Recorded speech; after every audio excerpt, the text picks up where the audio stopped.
Et maintenant, on repart dans les régions avec cette formidable nouvelle annoncée hier pour les Bretons. On s'en doutait dans cette édition de 13h, on vous l'avait dit, mais c'est fait.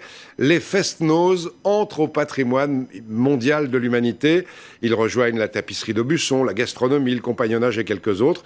En Bretagne, en tout cas, énormément de fierté depuis hier à Vannes. Grégoire Guisteau, Renan Hélec.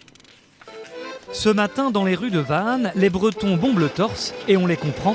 Leur Fest-Noz est désormais mondialement reconnu. C'est une fierté pour vous, Bretons, Ah que ce oui, soit... oui. Certainement. Ah bah oui.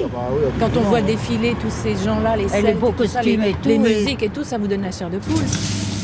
Même titre que les galettes, les crêpes, le Fest-Noz, je crois que ça fait partie du patrimoine. Et ma foi, c'est une très bonne nouvelle pour nous. Ça va nous faire un petit coup de pub pour les touristes. En plus, ça va être sympa. Et c'est parce qu'elle est bien vivante que cette fête de nuit vient d'obtenir les honneurs de l'UNESCO. Fabian et sa maman en sont de fervents adeptes. Et on enroule, et on déroule. Et on accorde avec les pieds, et voilà, vous êtes parés, vous pouvez danser.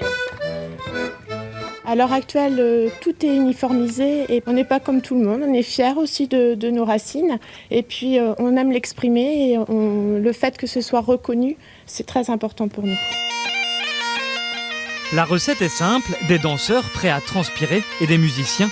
Cette fête ancestrale connaît un renouveau sans précédent depuis les années 70. Le Fest-Noz, c'est un des piliers de la culture bretonne, mais il y a aussi la musique, la danse, la langue, et par cette reconnaissance du Fest-Noz par l'UNESCO, il y a aussi toute la culture bretonne, quelque part, qui rejaillit aussi, et c'est une culture qui est quand même très très vivante. On peut compter à peu près 1000 Fest-Noz par an. Émus, les frères Morvan le sont tout particulièrement. Pour ces chanteurs infatigables, cette entrée au patrimoine mondial va pérenniser leur passion. On se disait, est-ce que ça va durer? Ça va durer quelques années, mais ça va tomber à l'eau.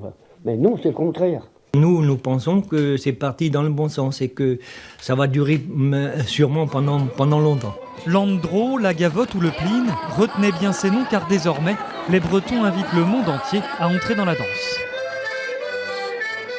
Et on salue les Bretons, les frères Morvan et les autres.